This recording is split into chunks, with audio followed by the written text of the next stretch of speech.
para todo mundo, falando da Parashá do Rabino Roni Hadid. A gente está aqui de novo na Parashat Emor. Parashat Emor tem muitas coisas importantes aqui. Uma das coisas interessantes que tem aqui é as leis especiais que tinham dos Kohanim. No começo da Parashá, a Parashá fala das proibições que tinham dos Kohanim de se impurificarem, que é uma história não simples para os Kohanim. Mesmo hoje em dia também tem uma proibição de se impurificar, apesar que a gente sabe que todo mundo a princípio já está impurificado de uma maneira ou de outra, porque tem vários cemitérios que a gente não sabe que eles existem, e um Kohen que anda sobre o território de um cemitério automaticamente se impura. Mas, de qualquer maneira, mesmo que a pessoa já está impura, ela tem uma proibição de se reimpurar mais uma vez. Mas o nosso caso que a gente quer falar na continuação da Parashá, no capítulo 21, versículo 16, vai daber Hashem el Moshe lemor, daber Aaron lemor, ish mizrachah lederotam asher yebo mum lo ikrav lakriv lechem lelokav. Quer dizer, uma pessoa que tem alguma deficiência não podia trabalhar no Beit HaMikdash, no templo. E a Parashá continua trazendo uma série de deficiências que podem existir. É uma pessoa que é aleijada, que ela não anda, que ela tem uma perna quebrada, etc. Algumas deficiências também que tem na visão. Tudo isso não pode trabalhar no Beit HaMikdash. E a pergunta que sempre se pergunta quando se lê essa Parashá é... A gente sempre fala, no judaísmo que o importante é a alma e a intenção e a vontade, etc. Por que é tão importante assim a parte física, como se fosse uma sensação mal, como quem dizendo, você é deficiente, não pode trabalhar. Hoje em dia a gente vive numa sociedade que é ao contrário, a gente costuma tratar que cada pessoa que é deficiente possa possa entrar em qualquer lugar, chegar em qualquer lugar. E de repente você acha que no próprio templo uma pessoa deficiente não podia entrar, não podia trabalhar. Qual é a ideia que está por trás disso, em termos da... Sim, parece uma segregação realmente. Primeiro, a gente pode falar de maneira geral que esse aspecto exterior da pessoa, o judaísmo sim considera com uma certa importância. É claro que ele não é mais importante, como você falou, da área interior nossa e tal, mas o nosso exterior é o que a gente está transmitindo para as outras pessoas, como a gente se veste, como a gente fala, qual é o nosso aspecto exterior, é um meio de comunicação nosso. Tanto é que as pessoas costumam até um pouco rotular os outros, como eles estão se vestindo, como estão... E se é assim, você tem que botar um pouco de pensamento, pensar um pouco como você está se apresentando para o mundo, para os outros, porque é uma forma de comunicação não verbal, como é que a gente se veste, como a gente está aparentando de maneira externa.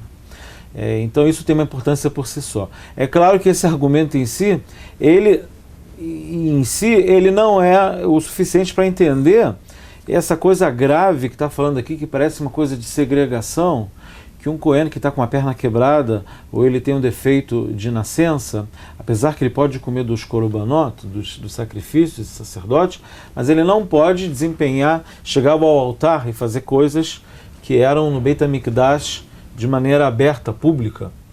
E então deve ter alguma coisa a mais do que só essa importância do exterior. Então uma das maneiras que a gente pode tentar entender é tentar entender qual é o papel do Kohen. E talvez de maneira comparativa. Existe um filósofo famoso judaico, Emmanuel Levinas, falecido. Ele fez uma comparação entre o Kohen e o Nazir. Eu não sei como falar Nazir em português. Eremita, né? Eu não sei se Nazir seria a tradução, mas um eremita natural, um eremita que ele se... Dizia que ele não vai cortar, ele estava proibido de beber vinho, cortar o cabelo. Sim. O eremita, esse que está falando do Nazir, esse Levinas, ele quer dizer que ele está em antítese com o Kohen.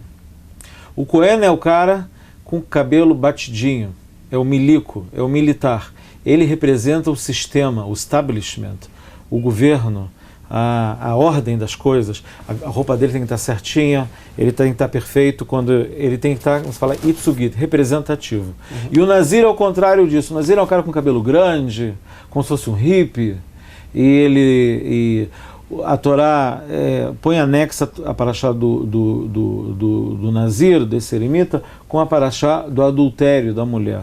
E os Rahamim gostam de interpretar que ele de uma pessoa virar Nazir é um ato de revolta contra a sociedade que está corrupta. Está tendo uma corrupção na sociedade, vem o Nazir e se refere a adultérios e comportamento assim, mal. E pode ser um sintoma de corrupção na sociedade, e vem o Nazir e fala, eu recebo sobre mim o Nazir, a Nazirut. Uma quebra da sociedade, uma quebra. Né? Como quem dizer, e quando a pessoa recebe esse Nazir, e quando ele recebe, só por 30, se eu falo Areani Nazir, eu sou Nazir, estamos 30 dias. O Nazir é sempre uma coisa que tem que acabar.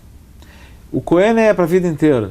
O Cohen, ele nasce Cohen, ele morre Cohen, e os filhos dele são Cohen, e está ligado a uma perpetuação. E o Nazir é uma coisa de curto prazo, é uma rebeldia, você está se rebelando contra a sociedade. É o hippie, é aquele rebelde. Que rebeldia é para pouco tempo. E a rebeldia pode ser uma coisa boa, às vezes, para consertar a sociedade, mas não a longo prazo, senão você acaba virando um Fidel Castro, que é um rebelde, ou então o governo revolucionário do Irã, que já está há algumas décadas lá. Que rebeldia é um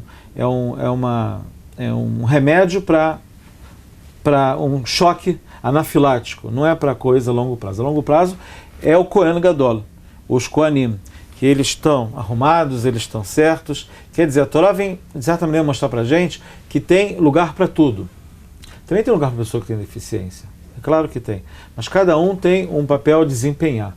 O Kohen, nesse caso, não pode ser um Kohen que tem um deficiente, não porque ele é uma pessoa pior, Deus me livre, pode ser até melhor, porque existe um aspecto dele ser representativo, como representar a maioria da humanidade quando ele está no Beit HaMikdash. E para ser a maioria da humanidade, tem que ser alguém que está nas melhores condições, nesse aspecto exterior também. Só por causa disso, não por algum motivo essencial ou espiritual, que tem algum problema espiritual nele, porque ele tem esse problema físico, não é? Isso talvez dá para aprender um pouco também, em termos, pode acrescentar talvez, que essa parte representativa talvez não seja tanto, vamos dizer assim, para Deus. Se fosse por Deus, talvez, poderia então ter uma pessoa também aleijado, não aleijado. Deus, obviamente, julga o coração e não a pessoa de maneira exterior. Mas a gente vive num mundo material e eu acho que a Torá é muito, como se diz, ela entende, né, como é que funciona a cabeça das pessoas de maneira muito certa, muito boa. E ela entende que no final das contas existe uma influência muito forte na parte exterior. Como você vê a pessoa na parte exterior, você julga o que aquilo representa para você. Por exemplo, existe uma pessoa que eu trabalho à tarde, né, um chefe meu, que ele dá palestras, conferências. Ele chegou uma vez num seminário, num fim de semana, para dar palestras. Ele deu uma palestra durante 1 hora, 1h30, depois se reuniram todas as pessoas, tanto as pessoas que viram as palestras e os conferencistas também, estavam comendo a seudá de Shabbat, né, a refeição de Shabbat. De repente, chegou uma pessoa lá e chamou ele de longe, né? Você pode vir aqui um minutinho? Pode vir aqui um minutinho? Aí ele falou, bom, deve ser que ele tem alguma dúvida sobre a minha conferência, a minha palestra, alguma... Aí ele foi se aproximando, ele olhou para ele assim e falou assim, tem mais carne para servir?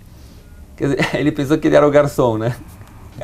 Aí ele olhou para si mesmo e falou, pô, como pode ser, né? Eu sou um conferencista renomado, dei uma palestra, ele me viu na palestra também, né? Como ele me confundiu com um garçom, né?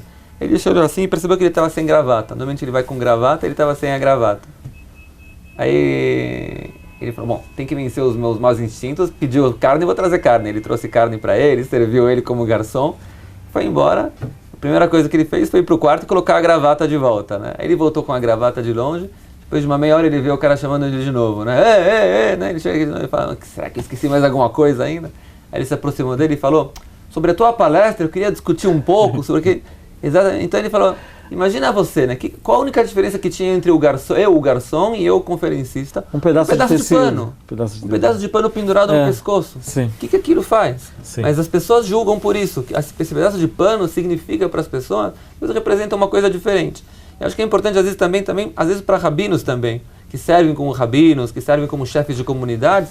Não adianta, você pode querer falar, não, as pessoas que me julguem pelo que eu sou. Tem um No uniforme. final das contas, tem que ter um uniforme e servir, mostrar para as pessoas que você representa uma coisa grande e importante, as pessoas julgam por isso, não tem o que fazer. Só fechando o seu pensamento, é como você falou, a palavra-chave é o que representa. A pergunta é o que isso vem lechareto, o que isso vem trazer benefício para o mundo. Porque às vezes a gente pode perguntar, eu tenho que ser parte do sistema ou tenho que ser fora? Eu tenho que ser revoltado ou tenho que ser negócio? Eu tenho que ser convencional ou anticonvencional? E vem a Torá vai falar para você, não existe um valor em si, às vezes, na coisa, ou na aparência. A pergunta é o que isso está representando e que mensagem você precisa, naquele momento, transmitir. Pode ser que um conferencista precisa estar mais bem vestido e estar engravatado, mas quando ele está trabalhando em casa, consertando um cano debaixo da pia, se ele estiver engravatado, talvez não é a melhor maneira dele estar. Então, é muito questão de pensar da funcionalidade. Muitas vezes a gente tem uma pergunta ideológica ou de comportamento, como eu devo ser, como eu devo agir, como isso. A pergunta é, qual a função que você está desempenhando naquele momento, naquela hora, e agir de acordo e ser de acordo, e não só no nosso de maneira que a gente se veste, no nosso pensamento também. Não pensar sempre da mesma maneira de uma coisa, que às vezes o pensamento nosso tem que se adaptar à condição e qual é a atividade e qual é a missão que a gente tem para cumprir naquele momento. Então, lembrando sempre que o povo de Israel, o povo judeu, é chamado também de povo de sacerdotes, quer dizer que a gente tem que estar sempre representativo, tanto nas vestimentas, como maneira como falar, como pensar e como se apresentar para o mundo, se Deus quiser, que tenhamos um bom Shabbat para todo mundo. Shabbat Shalom.